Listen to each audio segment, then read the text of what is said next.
Hey everybody, it is Oracle back here, and I'm gonna go ahead and sit down. And I just seen the Texas Chainsaw Massacre 2022 last night on Netflix, and a lot of people have gotten mixed reviews about it. Personally, to me, I'm not a big fan of the Texas Chainsaw Massacre franchise. Other than I really enjoyed Texas Chainsaw 3D. This film here, I'm going to admit to you, people are probably going to think, Oracle, you're crazy. Maybe, but I really enjoyed this film. It's very, very short. It's like an hour and 23 minutes. It really has, it's Leatherface doing his thing. Again, without the deranged family in the picture like he did in Texas Chainsaw 3D. I had to draw a blank right there. Of course, in Texas Chainsaw 3D, if you haven't seen it, spoiler, his family gets killed in the beginning after the events of the original film. So this is actually the third film in the franchise that's a direct sequel to the original. You had the 1986 Texas Chainsaw Massacre 2. Then he had Texas Chainsaw 3D, and now you have this one. This is Old Man Leatherface. The guy that plays him, I thought did a great job. Mark Berman, I believe it's his last name. I thought he did a really good job. The one girl, one of the main girls in this, the one with the dark curly hair, kind of reminded me of Diane Franklin from Better Off Dead, Amityville 2, The Possession. Just the way she looks just like her. If anybody that knows about the 80s films, you guys know who Diane Franklin is. So this girl looks just like her. I thought it was kind of really, really unique that it's in a deserted town. These two young people along with three of their friends. Of course, there's only one guy in this whole entire group of friends. The rest of them are all women. I thought that was kind of very, very unique. Very, very, very different, but hey, it is what it is. What can you say? Some people might have a problem, but I don't have a problem that, hey, three women with one guy. Of course, they're all friends. One is the one girl is dating the guy, while the other two are just friends. So I thought that was kind of unique because you don't see it too often in horror films.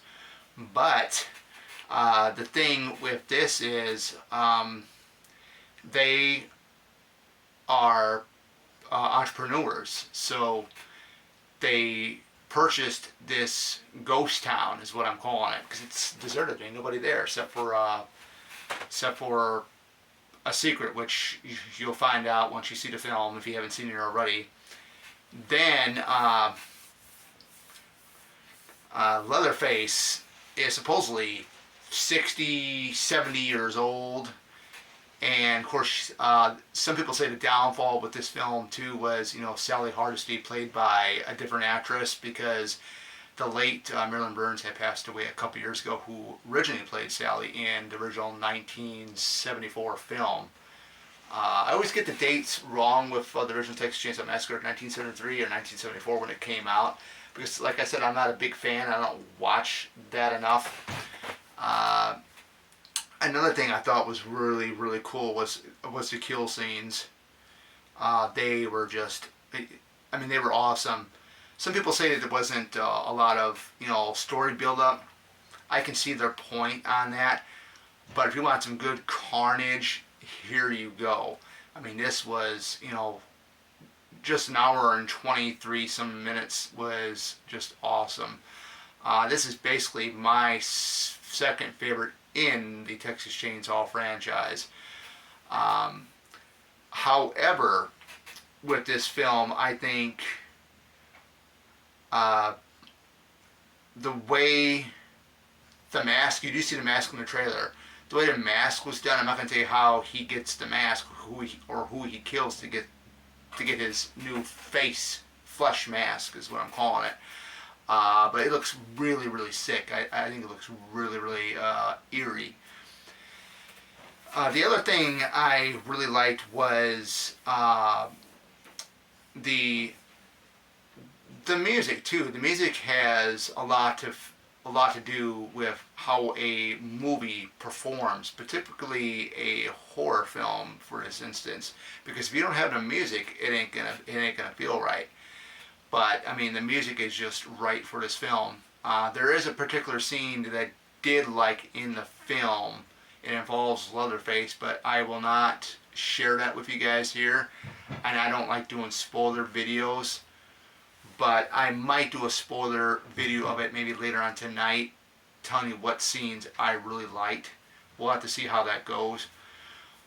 I mean, this movie was supposed to come out in theater, but they had test screenings and it didn't do too well. And I'm thinking, so this is the movie that was supposed to come out in theater. This is the Texas Chainsaw Massacre film that was supposed to come out in theater. They had test screenings before before they were going to go ahead and theatrical release it, and it was just garbage. I have no idea what the heck anybody's even talking about. As far as I'm concerned, the movie was awesome. It was, badass. I mean, just the way it was set, just the way the setting was. I like the characters. I don't even know any of the characters. I've never seen them in any other films or anything like that. But other than, the standout to me was the girl that looked just like Diana Franklin. I mean, that was just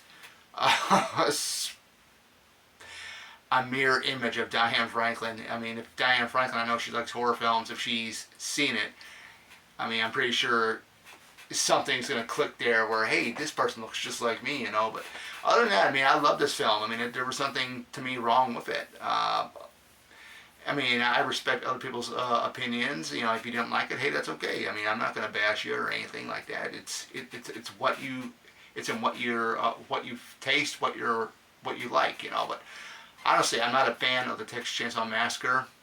Just to recap that, but the two that I really like are 3D and the 2022 new one that's on Netflix. And I had to go back and watch because I wasn't a fan of the first one. 2 was, to me, I just didn't like it.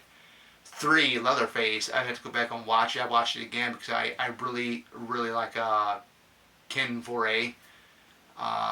I thought he was really a real good horror actor. I loved him in the original Dawn of the Dead.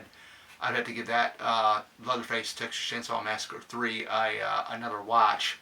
And that might be my number 3 favorite. But other than that, guys, this is a review. Check it out. It's on Netflix. And I'm having a kind of a debate here whether when it does come out on physical media, if I'm going to buy it or not. I might. We'll just have to wait and see. So this is Oracle 684. And this is the review for Texas Chainsaw Massacre 2022. Hope you guys enjoyed it because I know I had a blast making this video for you. Bye.